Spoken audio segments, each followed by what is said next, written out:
સમાચાર વડાલીથી પ્રાપ્ત થઈ રહ્યા છે। વડાલીમાં શાળાના વિદ્યાર્થીઓની વચ્ચે ઝઘડો થયાની અફવાને લઈ અને જાણકારી પ્રાપ્ત થઈ રહી છે। સાબરકાંઠાના વડાલીની શાળામાં વિદ્યાર્થીઓ વચ્ચે ઝઘડા થયાની અફવા। વડાલીમાં વિદ્યાર્થીઓ વચ્ચે ઝઘડાની અફવાથી પોલીસ દોડતી થઈ। વિદ્યાર્થીઓ વચ્ચે બબાલની અફવાથી શાળા બહાર ઉમટ્યા લોકો। શાળા બહાર લોકો ઉમટતા પોલીસ પણ સતર્ક બની। પોલીસે સમજાવટથી બંને જૂથના લોકોને વિખેર્યા। અફવા ફેલાવનારાઓ સામે કડક કાર્યવાહીના આદેશ। સંવેદનશીલ વિસ્તારમાં પોલીસનું પેટ્રોલિંગ। તો આ ઘટનાને લઈ અને પોલીસ તાત્કાલિક એક્શનમાં આવી। શાળાની બહાર લોકો ઉમટ્યા હતા, જેને લઈ પોલીસ સતર્ક બની। પોલીસે સમજાવટથી બંને જૂથના લોકોને વિખેર્યા। અફવા ફેલાવનારાઓ સામે કડક કાર્યવાહીના આદેશ કરવામાં આવ્યા છે।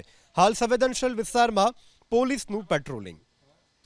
તો સાબરકાંઠાના વડાલીની આ ઘટના છે કે જ્યાં શાળામાં વિદ્યાર્થીઓ વચ્ચે ઝઘડો થયાની અફવા। વડાલીમાં વિદ્યાર્થીઓ વચ્ચેના ઝઘડાની અફવાથી પોલીસ દોડતી થઈ। વિદ્યાર્થીઓ વચ્ચે બબાલની અફવાથી શાળા બહાર લોકો ઉમટ્યા। શાળા બહાર લોકો ઉમટતા પોલીસ પણ સતર્ક બની। પોલીસે સમજાવટથી બંને જૂથના લોકોને વિખેર્યા।